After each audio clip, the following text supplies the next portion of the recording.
I mean, we removed tons and tons and tons I'm sure. of grass and weeds and dirt and all kinds of things because the beds were just what beds there were almost unrecognizable. I got it. And so we had to reform them basically. You heard that there. That is Larry Clifford talking about the condition of the historic rose garden at Leeper Park when the group he helped formed, Resurrect the Roses, began to clean up the garden. More of that later, but first, thank you for listening to another episode of Round the Bend Now and Then. My name is Matt Emery, and I'm a local history nerd. My main mission in this podcast, as well as other Round the Bend material, is to create engaging content that shares how intertwined the South Bend and Mishawaka area's past is to our present. In the podcast, I interview local leaders, business owners, and community members to help tell their stories, because their stories help tell the story of South Bend and Mishawaka. In this episode, I'm joined by Larry Clifford, who has dedicated countless hours, energy, passion, and resources to the Resurrect the Roses initiative at Leeper Park. Over the past 10-plus years, an incredible team of volunteers has helped transform a once-neglected garden into one of South Bend's most beautiful public spaces. You'll learn about the history behind the Rose Garden, which dates all the way back to the early 1900s. You'll also learn how it evolved over the years and unfortunately fell into disrepair, and then a dedicated group of volunteers worked to bring it back to life. And as you listen, I encourage you to visit the historic Rose Garden for yourself. Slow down, stroll the pathways, and experience this special place firsthand. I was just out there the other day getting some pictures and some videos, and it is absolutely gorgeous. There's an old bench right on the riverbank, and I had to sit down and just soak it all in. And when you're there, consider lending a hand. It doesn't take much. As you'll hear in the episode, you can volunteer for just 20 minutes, help care for a single bush, or you can support the project in other ways. With the community's help, we can ensure that this garden never falls into disrepair again. To learn more, volunteer, or make a contribution, visit the Resurrect the Roses Facebook page. I also included a link to that in the show notes. Most importantly, if you see Larry or any of the volunteers working in the garden, please be sure to thank them.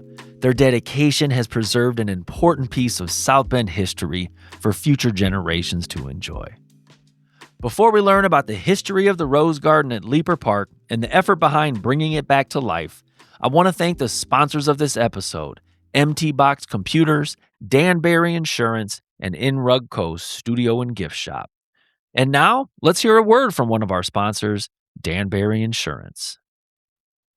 I've been working with Danbury Insurance for over 25 years, and I can tell you from personal experience that they're the real deal. In a world where customer service can feel like a lost art, they've always taken care of me the right way, every single time. They're a locally owned agency with deep roots in our community, and that matters. When you call them, you're not getting a call center somewhere. You're talking to people who live here, who care about this area, and who genuinely want to help you and protect what matters most. Whether it's home, auto, business, or life insurance, they take the time to walk you through your options and make sure you're covered the right way, not just the easy way.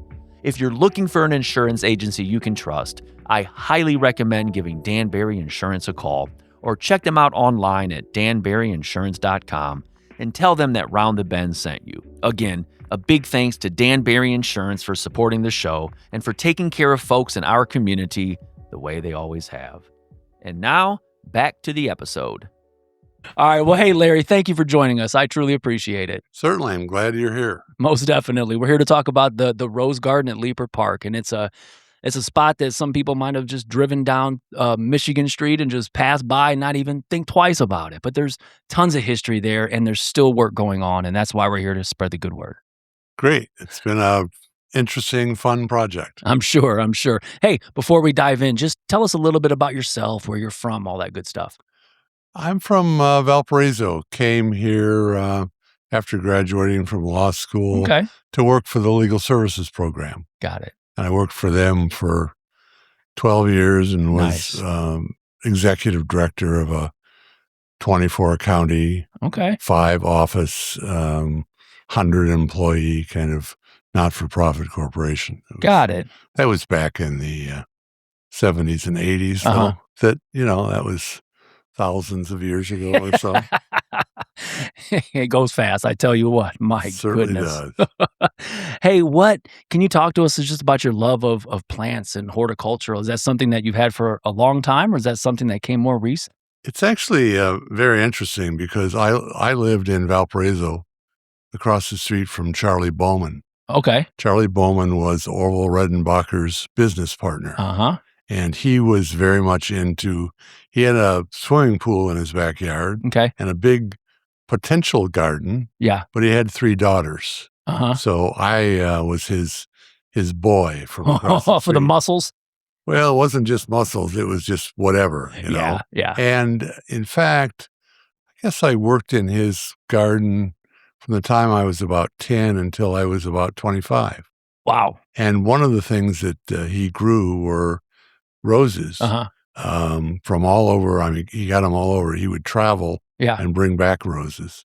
Uh-huh. And he actually had 101 rose bushes, no two alike, around this big L-shaped garden that he had. So, hey, before we talk about the resurrect the roses, just can you give us some history of this garden at Leeper Park? the garden was actually started in 1906 by the city of South Bend.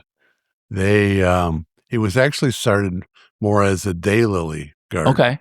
And in 1912 or so, I think they had a flood, like we had 7 years ago, something 8 like years that, ago, right. And killed all the daylilies, and then Okay. somebody decided to make it a rose garden. Okay. And there's minutes from the city council meeting from whatever it was, 1912, where they provide money to buy 750 rose bushes, which we currently have 200. So that's a lot more. Yeah, I mean, those 750 rose bushes ended up in somebody's backyard or something. I see. There's no way you could put 750 rose bushes in that space. So whoever purchased it probably didn't have a lot of experience with roses. Yeah, probably not. And the early gardens in the city of South Bend and the so-called boulevards were created by the same group of people that worked on Central Park in New York. Really? The architectural landscapers of the day. Was that Kessler? Yes. Okay. He was involved kind of tangentially, but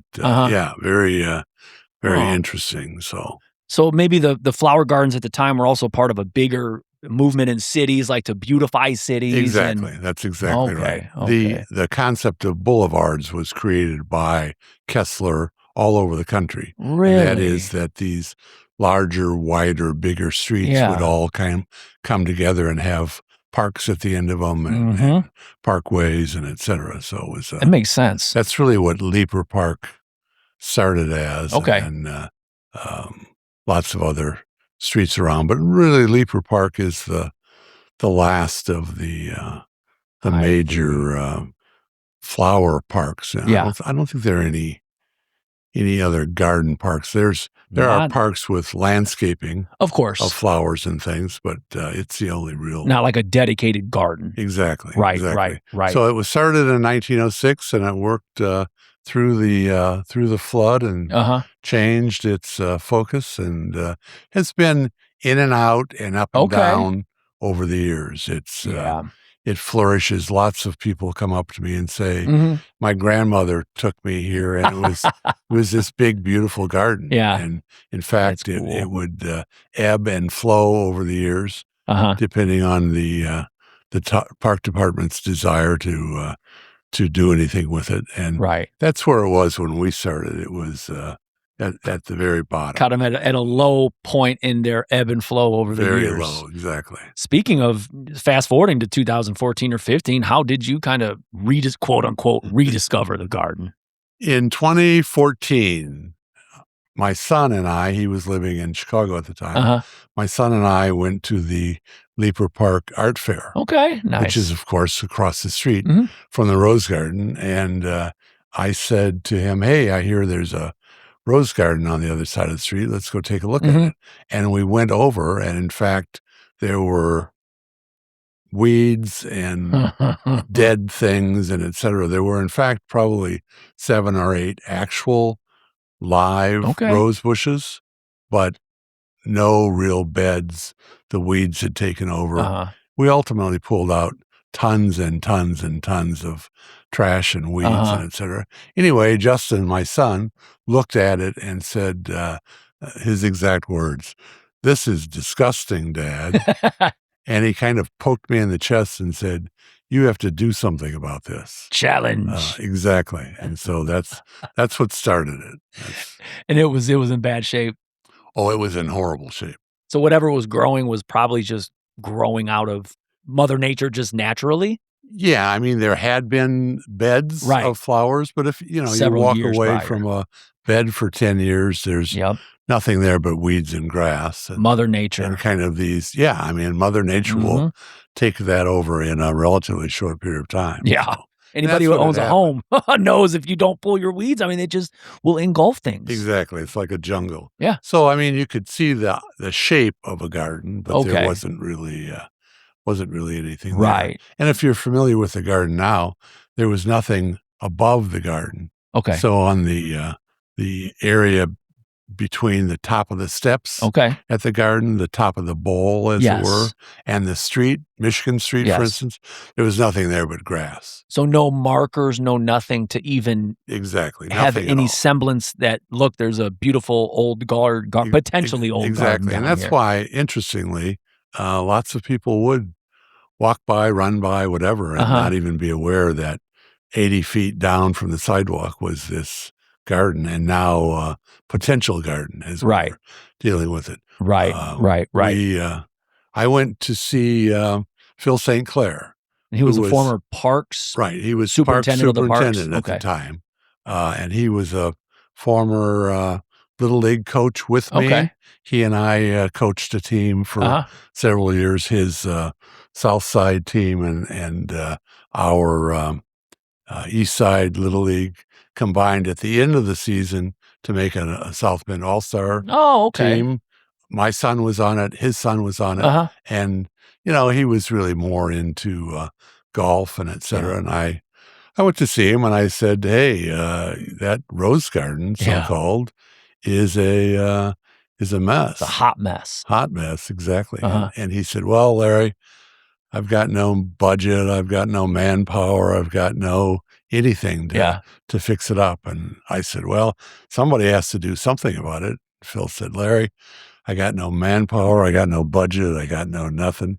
And I said, well, nonetheless, I mean, you can't just let it sit like that. If it were a golf course, it would be in great shape. Phil in the city at the time was really into golfing. Got it. And he says to me, Larry, I got no money. I got no manpower. I got no budget. And I said, I'll tell you what, Phil, I'm going to put together a volunteer group. And we're going to fix it up. And his response to me was, Larry, I've got no money. I've got no manpower. And I said to him, I just want one thing from you. I just need one thing from you. And he says, Larry, I got no money. I got no manpower. I said, no. Just one thing I need. And that is stay the hell out of our way. Yep. And he said, oh, I can do that. And that's kind of the history of it. And now, a brief word from one of our sponsors. Your business relies on technology, but technology needs protection. Our managed IT and cybersecurity services act like your own in-house security team, monitoring and defending your systems 24/7. We just don't fix problems, we prevent them. Local service, real experts, real security. Call MT Box Computers today at 574-277-2775 or head to their website to learn more, www.mtboxcomputers.com. A link to the website is in this episode's show notes. thank you, Empty Box Computers, for all of your support of our content. I'm so very appreciative and glad to spread the good word about your work. And now, back to the episode. So we put together a group. I put together a group of people that were interested in rebuilding. Yep. And there were a dozen or 15 of us. Okay. We got some press, created a Facebook page, did all those early things, and did some planning and got together and did it. The first year, April of 2015. Okay. We actually started digging in the garden. What was that like? What was the first few times out there? Yeah, I mean, it was just removing bad stuff. Yeah. Weeds, overgrowth, actually making beds. You could kind of see a bed, A bed is typically 3 or 4 feet wide, and they're kind of oval shaped in the garden, that go all the way around the garden. There's 3 ovals, basically. I think somebody wanted them to be circles, but didn't have the right string or whatever to make them circles. So they're kind of misshapen. Oblong. Yeah, it's hard to tell what shape they are because they're not even all the same shape. Right. But we just went out and started digging and rotor rooting and all that stuff to get started. Kind of start fresh. I mean, almost. Am I right? I mean, exactly. You just had to literally just take it all out, weed it all out, and start from scratch. I mean, we removed tons and tons and tons of grass and weeds and dirt and all kinds of things because the beds were just what beds there were almost unrecognizable. I got it. And so we had to reform them basically. The pathways there were. Since then, have they been relayed, that stone? Some of it has. Some of it has? We've relayed some of it. And in fact, the pathway from the sidewalk to the top of the stairs, which actually was there historically in the 40s and 50s, was gone, and it was just grass up there. And we redid that probably, I don't know, 5 or 6 years ago. Had whatever it was, 20 tons of I'm sure number 11 limestone, crushed limestone, and because that's the neat part. I think there's the pathways when you're there. It just gives a whole ambiance to it, Right, it's so neat. It's like the arches that we've built. Same thing. We built those in 2020. More park features, more just when you're there, just signage to make you feel, and et cetera. My friend at the park department always told us they were going to build a really nice sign for us, and finally, I just said, "We'll build my own sign." So we just, built those things. Absolutely. In the same way that on the south side of the Rose Garden, there's a little 3-step or 4-step cement step down into the garden, down that little hill. And then it went nowhere. It was just grass. And then the bed. And I guess it was 2 or 3 years ago we decided to take that stairway to nowhere and make it into a new pathway into the garden. Perfect. From the south side down those steps. Because frankly, the steps from the Michigan Street side are kind of difficult, if not impossible, for older people, especially, to go down. Now, I didn't think at the time that I was going to be one of those older people, but that's the way it turned out. That's for neither here nor there. Yeah, it's a whole different story. And also, though, the steps from Michigan Street, that would be more accessible for pedestrians or something, but most people would park on the side of it. That's and so they'd access the garden from the parking lot street area. Which meant that they were probably walking down that small hill, and that wasn't very acceptable. Although it was, I don't know, unusually difficult to get that through the park department. And it's also a historical park. So the Historic Preservation Commission also had to approve it, and we had to go through what, frankly, I consider to be a lot of nonsense. So I knew I wanted it. And so I started digging it and we have an irrigation system there. Okay. So we had to dig the irrigation system lower because it went right through there naturally. I see. It's the way it always works. I see. So we started digging it, and I got the stone in and the side garden, the entryway garden done. And the next day I finally got permission from the Historic Preservation Commission. And the guy that was the director there at the time said, "Boy, I just approved this yesterday. You really worked fast." And I said, "Yeah." Once we got approval, we were really tearing it up down there. So it's kind of like when you're renovating your home or something like that, and you're waiting for the code enforcement to come out and give you a permit. Yeah, or the building department or somebody. Yeah. You can actually be ahead of them if you're daring enough. Oh, hey, what are some of the things that, man, people probably don't realize about maintaining and restoring a historic garden? Well, I mean, one thing, it's a city park, so the city park department has to at least be going along with what you're doing. True. I haven't had any trouble with that with the park department. They better not, darn it. You're out there trying to help. Yeah, I mean, it can be kind of funny that we have this event coming up, this plein air event, where we have artists out into the garden, and we have music that day. So we have a small neighborhood concert. They have a form naturally that you have to fill out. Okay. Of course, I fill out that form, and then I get a memo back saying there's a $50 park use fee. And I'm like, called the guy up. It wasn't the lady that I normally deal with. And I said, I've spent probably $30,000 out of my pocket on this garden in the last 10 years. I'm not asking you to waive the fee. I'm just telling you that there's no way in hell that I'll ever pay it. So however you want to deal with that, deal with it. It won't happen. Won't happen. This episode of Round the Bend Now and Then is brought to you by In Rug Co. Studio and Gift Shop, one of the most unique and creative small businesses that you'll find anywhere in our area. Located right on Mishawaka Avenue, directly across the street from Central Park, In Rug Co. isn't your typical shop. It's part studio, part gallery, and part experience. They specialize in handcrafted, one-of-a-kind rugs and home goods that you simply won't find anywhere else. Whether you're looking to add something bold to your home, find a truly original gift, or just want to browse and be inspired, this is the kind of place that you've got to see for yourself. And now, they've added something extra sweet right next door with Talking Horse ice cream stand. After you check out the shop, walk over and grab some ice cream. It's the perfect pairing for a summer stop along Mishawaka Avenue.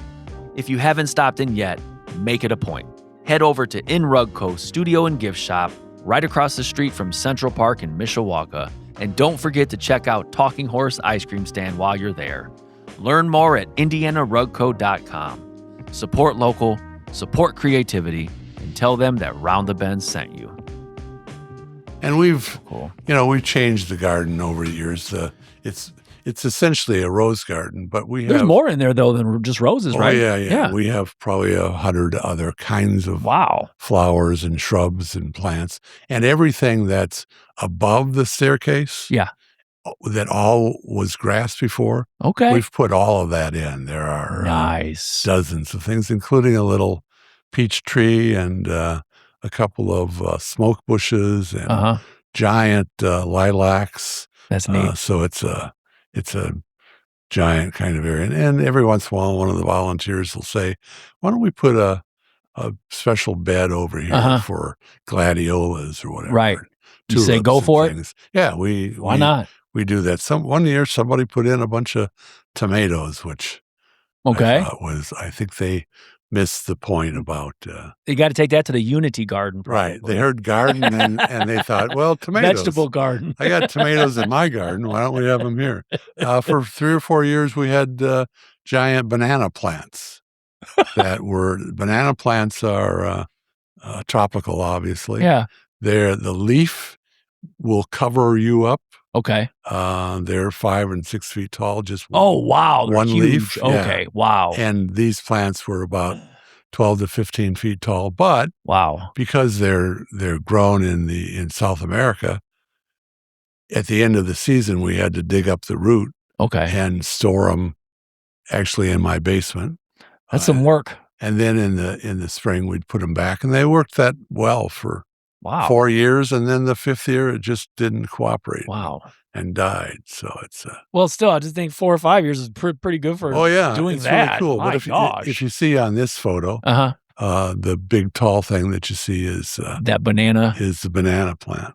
Well, let's talk about some of the other plants. Yeah, go for it. That we have. Yeah, we have viburnum, peonies, magnolia, lilac, nine bark,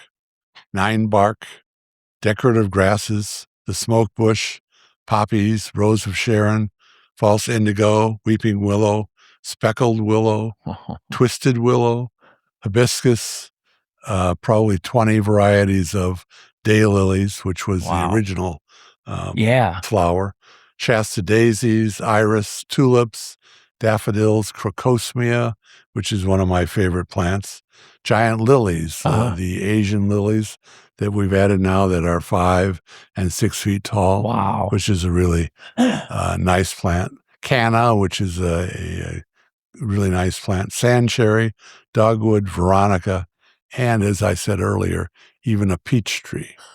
And a really nice red maple that one of the volunteers contributed a few years ago, and now that's amazing. You know, it was 6 feet tall when we planted that. Yeah. It's probably 30 or 40 feet tall now, which is. And that was wild, as I couldn't pronounce half of what you just read. And furthermore, folks just zip up and down Michigan Street through Leeper Park every single day, and they may not know that all of that is right down there. And so folks go down and experience it. There's pretty much one of everything. Yeah. In fact, a dozen or so that are popping into my mind that haven't been on the list. So it's see, I like to enjoy the natural scenes, but I couldn't sit and read through all those. It's interesting. While we were working in the garden, we noticed over the period of a week or so this young lady who was out running past the garden. Okay. And one day I was up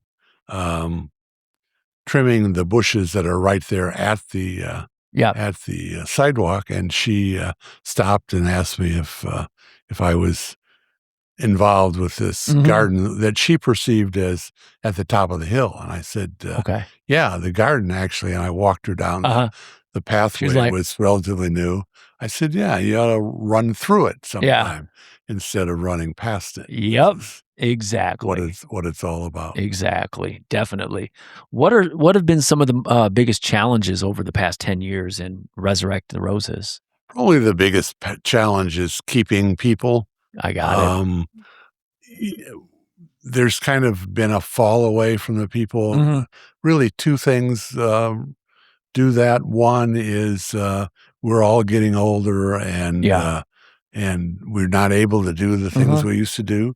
I had a conversation with one of our original volunteers this morning. She wanted to bring out some plants to grow that were plants that her mother had grown. And I said, yeah, absolutely. And she's like, well, someone will have to help me because I can't get down there anymore. My son is going to help me dig them out, but I can't take them down. Can't take them down. Exactly. Yep. And I said, well, unfortunately, I'm at the same stage that I can get down on the ground to do work and pruning, et cetera. Right. I just can't get back up again. So and we need you back up. It's a kind of, and she's recently had a hip surgery and a shoulder surgery. So we've lost a good number of folks who aren't able to do that. And frankly, I'm on that list. I'm not going to last more than a couple of years.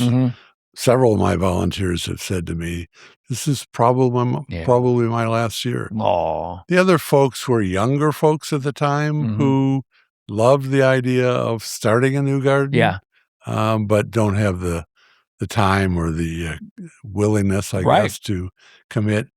you can come out and work in the garden for 20 minutes. Yeah. And you can be responsible for one tree or one bush.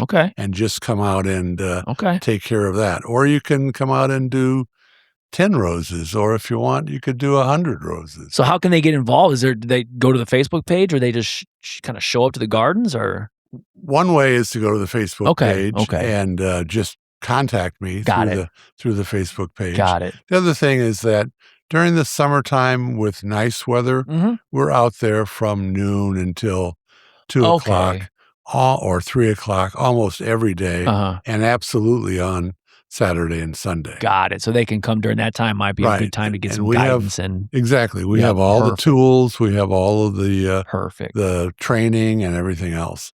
There have been a number of people that have come out and helped us, and then kind of got into their own gardening, which is kind of cool. Neat. Yeah. Very cool to spread that around. Although I don't recommend that if you're starting a garden, that you start with roses. Okay. Are they harder to grow? They are much harder to deal with. Really? Than I mean, the pruning of it, or just the growing of it, or just everything? It's the pruning and the fertilizing and everything. Taking care of them is just totally different, as opposed to, planting a tomato plant or a pepper plant. More hardy. Yeah. Just come back 6 weeks later and you have a fruit or a vegetable. Or doesn't work that way with roses. So. That's good to know, because I did not know that. That's good. Yeah, I mean, I've often said with my experience with roses, and Mr. Bowman across the street in Valparaiso was the rose guy.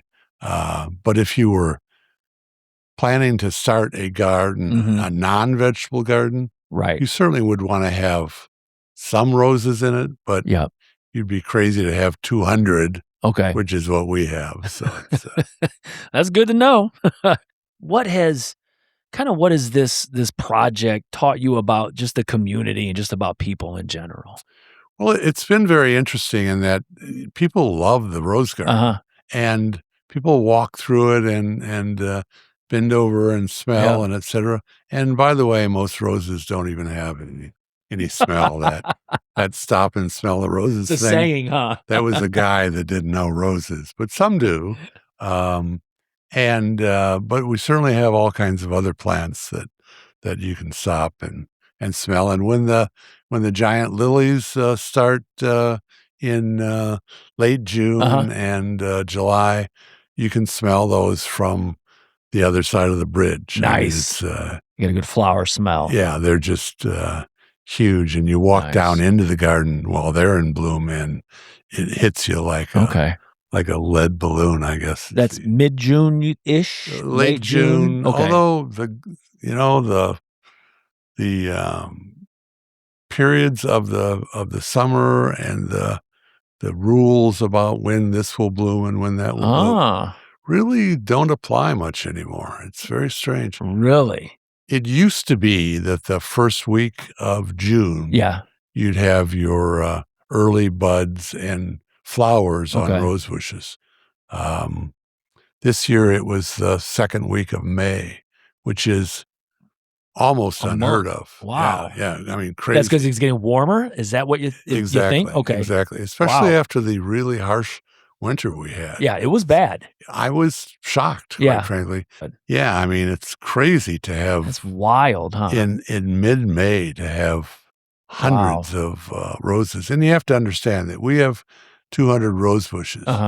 If each rose bush has 50 roses on it, you have 10,000 literally rose blooms. Yeah. So it's amazing. And then you have to deadhead those 10,000 blooms. Think about that. That's a lot of work. That's what we need people for. Because if you deadhead them properly, they'll rebloom in that same season. Whereas if they don't get deadheaded, they have far less blooming going on. Got it. The second time around, basically. Yeah. All right, listeners, volunteer, reach out. Come on out. We have everything you need. The learning, the equipment, the gloves if you need them, and everything. Come on out. Hey, Larry, what are you most proud of for all of these, for all of this work? I think the thing that I'm most proud of is that one, the people that have helped us with the garden, and secondly, the people that really enjoy it. Yeah. I was out there one night probably 5 or 6 years ago. It was kind of maybe 5 or 6 o'clock, and I was pruning or doing whatever I was doing with the roses, and this older lady, not so old, I guess she was mid-50s or so, and I had been watching her walk from down around the hospital into the top of the rose garden, and she sat up on the hill, and we chatted a little bit. She was from Bremen, Indiana, which is not that far away. Right. Her son had been involved in a horrible automobile accident, and he was in the hospital in intensive care, and she had been there by his bedside for 5 days and hadn't been out of the hospital during that period of time. And the nurses finally talked her into and suggested going down to the rose garden. And she was just sitting there, and it was the first time she'd been out of the hospital. And she said to me, "It's so beautiful. It's so peaceful." It was the first time, she said to me, in those 5 days that she had had any kind of positive anything going on. And that's the real, I got chills just thinking of that. Yeah, that's a great thing to understand. And you know, people call it the hidden gem. And you know, it's just that's why we're trying to do these concerts and things and other things to get more people into the garden. Right. All right. Well, I think that we're surprisingly, that was 35 minutes. And anything longer than that, folks they tune out. I'm sure if you're smart, you'll cut it down to 10 minutes. That's exactly right. All right, Larry. Well, hey, thank you for your work with the Rose Garden, and thank you for your time. And I'm going to do my damnedest to spread the good word. Well, I hope I would encourage people to come out and work with us, even if it's just for a day or know, a couple of hours once a week or whatever. It's a great fun event, and it's something people can be proud of. You're darn right. It's our city. Exactly right. You're darn right. It's our city's downtown park, literally. So definitely, thank you. I'm happy to have done it. Thank you once again for listening to another episode of Round the Bend Now and Then. An extra special thanks to Larry Clifford for your time and for your passion behind keeping the historic Leeper Park Rose Gardens alive. Join us again next time and learn more about South Bend and Mishawaka's Now and Then.